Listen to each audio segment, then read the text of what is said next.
Maintenant, on va résoudre l'équation du 3b. On veut résoudre l'équation x cube plus 2x carré moins x moins 2 égale à 0. Alors, comme il n'y a pas x partout et qu'on ne peut pas diviser chaque terme, chaque coefficient par un même nombre, on fait directement la technique de la division euclidienne. Donc, moi, voilà, c'est ma petite manie à moi.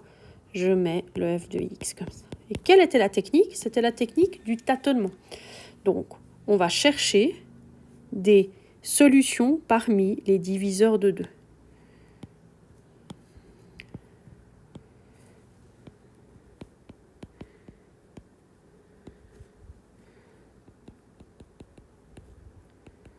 Ok, alors j'essaye. F de 1, ça fait 1 plus 2, ça fait 3. Moins 1, moins 2, ça marche. Donc ça veut dire quoi? Ça veut dire que le polynôme f, il va pouvoir se factoriser avec x moins 1 fois, et ce qu'on va trouver ici, c'est le quotient de la division grâce au schéma de Horner. Alors on y va, on fait le schéma de Horner.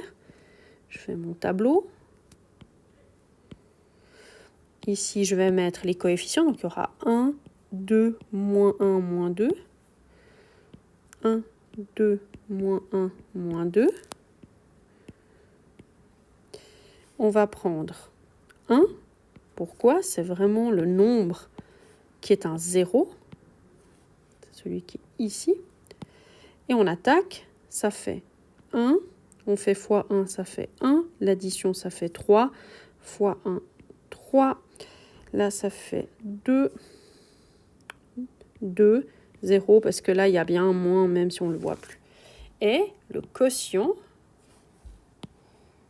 ce qui est ici, c'est ce qu'il y a ici. Puis si on l'écrit de nouveau en polynôme, c'est x carré plus 3x plus 2, qu'on va pouvoir écrire là. Donc du coup, notre équation, c'est x moins 1 fois x carré plus 3x plus 2. Alors maintenant, ça, c'est un polynôme du deuxième degré. Vous pouvez utiliser la méthode de delta, si vous voulez. Ce n'est pas la plus efficace, mais elle marche tout le temps. Moi, je vous rappelle la méthode du trinôme.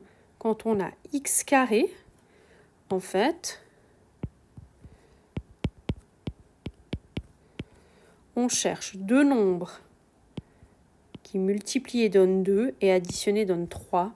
Si on fait ça, on trouve directement 1 et 2. Mais si on fait delta, on va trouver ça, puisqu'on va faire vraiment comme avant et ça va jouer. Ça va être un petit peu plus long peut-être, mais ça marche tout le temps. Du coup, maintenant, on a cette équation. Elle est factorisée. Donc, les solutions, c'est quoi? C'est x égale à 1, x égale à moins 1 et x égale à moins 2. Et donc, les solutions, c'est 1, moins 1 et moins 2.